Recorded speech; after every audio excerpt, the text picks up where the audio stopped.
बिस्मिल्लाहिर्रहमानिर्रहीम, अस्सलाम वालेकुम वरहमतुल्लाहि वबरकातुहू। मेरा नाम है वकास मीर और आप सुन रहे हैं उर्दू पॉडकास्ट। आज मैं बात करना चाहता हूँ एक ऐसी इशू के बारे में जिसको मैं पहले भी उठा चुका हूँ यहाँ पे, और वो है जेंडरलेस सोसाइटी के बारे में। जेंडरलेस सोसाइटी को तो छोड़ें, अभी नॉर्वे में मुख्तलिफ अखबारात जो हैं, कभी किसी बंदे का इंटरव्यू ले रहे हैं, कभी किसी का, और कुछ यंगस्टर्स हैं जो कि पिछले कुछ अरसे में, इस पिछले 2 साल के कोरोना के टाइम में, उनको बहुत वक्त मिला है सोचने के लिए। ये आर्टिकल में लिखा हुआ था, और एक उनमें से था जो कहता है कि मैं लड़का हूँ लेकिन जिस्म मेरा लड़कियों वाला है, और इसलिए मैं लड़की हूँ, इसलिए मुझे ना ही कहा जाए ना शी कहा जाए, यानी कि दे कहा जाए। अंडरस्टैंड करें आप थोड़ा सा, यानी कि अपने लिए प्रोनाउंस जो हैं वो डिफरेंट इस्तेमाल करना चाहते हैं। लेकिन चलें, इस चीज़ को भी मान लें ज़रा कि उनकी अपनी मर्ज़ी है, जैसे वो चाहते हैं। लेकिन इस चीज़ को ये कह देना कि जो पिछले सदियों से टॉप एक्सपर्ट्स, ये मेडिकल एक्सपर्ट्स जो हैं, वो ये कहते आ रहे हैं कि जेंडर सिर्फ 2 होते हैं, या मेल या फीमेल। ट्रांसजेंडर्स को आजकल के किसी बंदे से पूछा जाए तो कम इल्मी की वजह से वो ये कह सकते हैं कि तीसरा जेंडर भी होता है। वो तीसरा जेंडर नहीं होता, तीसरा जेंडर हो ही नहीं सकता, क्योंकि अल्लाह ताला ने सिर्फ 2 जेंडर्स बनाए हैं। तीसरी किस्म का जिस्म ये हो सकता है कि या तो पूरा डेवलप ना हुआ हो औरत की तरह या मर्द की तरह, ये हो सकता है, लेकिन जेंडर सिर्फ 2 हैं। मैं कुछ अर्से पहले एक रिपोर्ट पढ़ा था, एक बहुत टॉप के सर्जन और एक्सपर्ट्स के, मुझे उनका नाम नहीं याद आ रहा, मैं उनका नाम किसी और एपिसोड में इंशाल्लाह ज़रूर शेयर करूँगा। तो उन्होंने बाकायदा तस्दीक करके, जो कि ज़ाहिर सी बात है, हमें तो पता है, लेकिन उन्होंने मेडिकली इसको प्रूव किया कि जेंडर सिर्फ 2 हैं। जो भी कहता है कि तीसरा है, वो टोटली गलत कह रहा है। लेकिन आजकल ये ऐसे लगता है कि टोटली नॉर्मलाइज किया जा रहा है इस चीज़ को, कि अगर आप ये नहीं मानते कि ट्रांसजेंडर्स जो हैं, और उसके अलावा आप खुद जानते हैं कि ट्रांसजेंडर्स को अगर आप उनकी राइट्स की बात करें तो राइट्स के कोई ख़िलाफ़ नहीं है। ये उस गलाजत के हम खिलाफ बात कर सकते हैं जो कि इसकी आड़ में की जा रही है। मुख्तलिफ यूरोपियन कंट्रीज़ में तो ये हो रहा है अब कि आप खुद कह सकते हैं कि आप हैं तो मर्द, आपकी दाढ़ी है, लेकिन आप कह सकते हैं जाके कि मुझे फ़ील होता है कि मैं औरत हूँ, और इस तरह की फीलिंग्स के साथ आपके आईडी कार्ड के ऊपर आपकी मर्ज़ी के मुताबिक आपका जेंडर लगाया जा सकता है। और इसका सबसे बड़ा साइड इफ़ेक्ट ये होगा कि जिसका दिल किया वो अपना जेंडर जब मर्ज़ी चेंज कर सकता है, और इसके ऊपर हद भी कोई नहीं है। आप किसी भी दिन ये भी महसूस करवा सकते हैं कि मुझे ऐसे लग रहा है कि मैं कछुआ हूँ। समझ रहे हैं आप? ये मजाक नहीं कर रहा, ये बाकायदा सचमुच में इंग्लैंड में 100 से ज़्यादा जेंडर्स को प्रमोट किया जा रहा है मुख्तलिफ स्कूल्स में।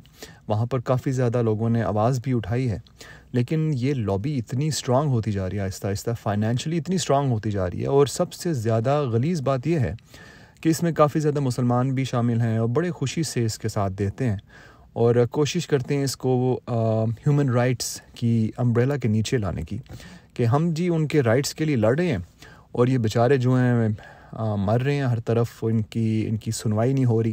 लेकिन जब उनसे बात की जाती कि आपको पता भी है कि पूरे के पूरे अम्ब्रेला के नीचे है क्या कुछ, LGBTQ+, और ये प्लस का जब भी पूछा जाता है तो अजीब सा आगे से जवाब आता है कि जी नहीं, प्लस जो है ना वो सब कुछ जिनको राइट्स नहीं मिल रहे उनकी मदद की जाती है। अमेरिका के एक स्कॉलर को मैं सुन रहा था, वो कहते हैं कि जी US में यहाँ तक बात चली गई है कि बच्चों के स्कूल्स में मुख्तलिफ किस्म के रीडिंग मटेरियल जो है उनको मिलता है, जो उसको ट्रांसलेट करके नहीं दिया जाता घर में कि वालिदैन ना पढ़ लें। और उस मटेरियल में ये भी लिखा होता है कि बच्चों को कार्टून्स के थ्रू, उनको स्केचेस के थ्रू, ड्राइंग्स के थ्रू ये बताया जाता है कि अगर आपको महसूस होता है कि आपकी फीलिंग्स और तरह की हैं तो आप हमसे कांटेक्ट करें, ये हमारा फ़ोन नंबर है। यहाँ तक एजुकेशन सिस्टम के अंदर इन्होंने एक गंद मचाया हुआ है कि वहाँ पर आपके बच्चे जो हैं पढ़ने जाते हैं, वहाँ पर ये यूनियंस और ये सोसाइटीज़ जो हैं अफ्रीकन अमेरिकन्स को और अरबी बच्चों को, पाकिस्तानी बच्चों को, मुस्लिम बच्चों को, उनको उनके राइट्स का डंडोरा पीट के उनको कोशिश ये करें कि अगर आपकी कुछ सुनता नहीं है, वालिदैन नहीं सुनते, ये नहीं सुनता, तो हमसे कांटेक्ट करें। चाइल्ड केयर सर्विसेज के थ्रू कोशिश करते हैं, लेकिन असल में वो ये पूरे का पूरा ये प्राइड का जो कॉन्सेप्ट बना हुआ है, ये उनके साथ जुड़े हुए हैं। और ये कोई छुपी बात बिल्कुल नहीं है। तो कोई भी बंदा अगर इसके ऊपर डिस्कशन करना चाहता है तो वो अपना टाइम ही वेस्ट करेगा, क्योंकि जाहिर सी बात है ये सारी चीज़ें आपको इंटरनेट पे मिल जाएंगी, फ्रीली अवेलेबल। तो कहने का मकसद ये है कि पाकिस्तान में अभी इस तरह का एक बिल पेश हुआ है जहाँ पर ट्रांसजेंडर के राइट्स के ऊपर बात हो रही है।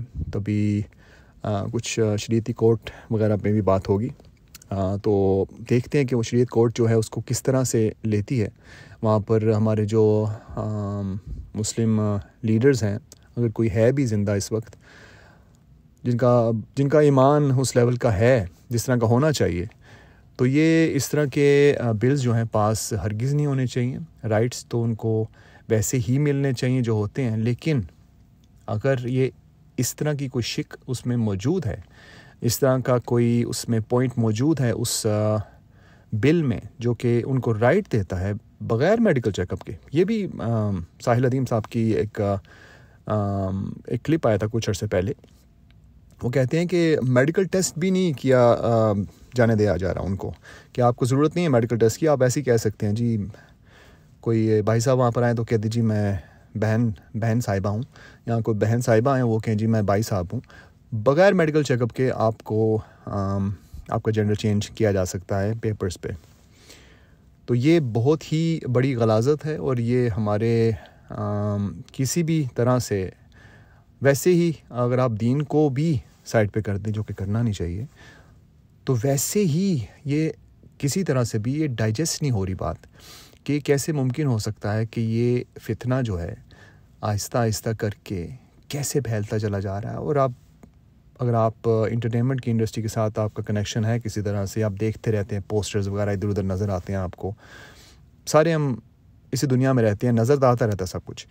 मुख्तलिफ़ किस्म के सीरीज़, मुख्तलिफ़ किस्म के ड्रामास, मुख्तलिफ़ किस्म की मूवीज़ वगैरह इनकी जो आ रही हैं आजकल, उसमें भी इन्होंने गेज़ वगैरह को और हम जिन्स परस्त एक्टर्स को डालना शुरू कर दिया है।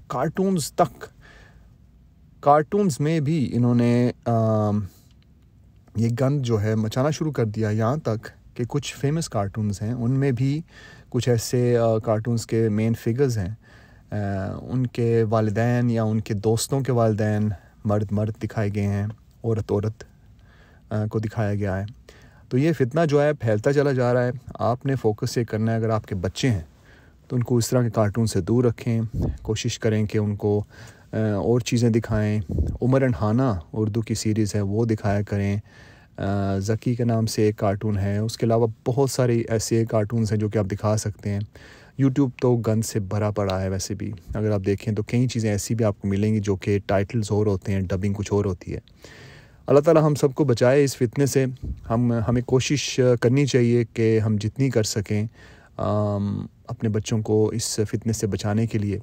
लेकिन मकसद जो है वो हमारा इंफॉर्मेशन जहाँ से भी मिलती है उसको लेना है। और जैसे मैंने पहले कहा कि इस मेन टॉपिक का मकसद ये है कि हम ये जान सकें कि ये फितना जो है फैलता चला जा रहा है, और इसमें हमारे बच्चे भी सैडली फंस रहे हैं, क्योंकि उनके कई दोस्त भी इस तरह की चीज़ों से इंस्पायर हो के ऑल ऑफ अ सडन आपका अगर बेटा है, उसका बेस्ट फ्रेंड है, और अगर वो इतना इंस्पायर हो जाता है इस तरह की सोच से, आने वाले सालों में वो कह सकते हैं जी मैं तो लड़की हूँ, या मुझे फीलिंग आ रही है कि मैं लड़की हूँ। क्योंकि ये चीज़ें, ये किसी न किसी हद तक ये फतूर जो है ना दिमाग में जो फैलता चला जाता है, ये आहिस्ता आहिस्ता ये इफ़ेक्ट होता है। जो कुछ आपका बच्चा देखेगा किसी ना किसी तरीके से, ना चाहते हुए भी उसके जहन में ये सवाल उठते रहेंगे, और अगर आप वहाँ नहीं होंगे जवाब देने के लिए तो बच्चे तो गए। अल्लाह ताला हम सब के बच्चों को सेफ़ रखे और ईमान की दौलत से नवाजे, और हमें भी ईमान की दौलत से नवाजे, हमें अपने दीन को समझने की हिम्मत दे। अपना ख्याल रखिएगा। आप सुन रहे थे उर्दू पॉडकास्ट और मेरा नाम है वकास मीर।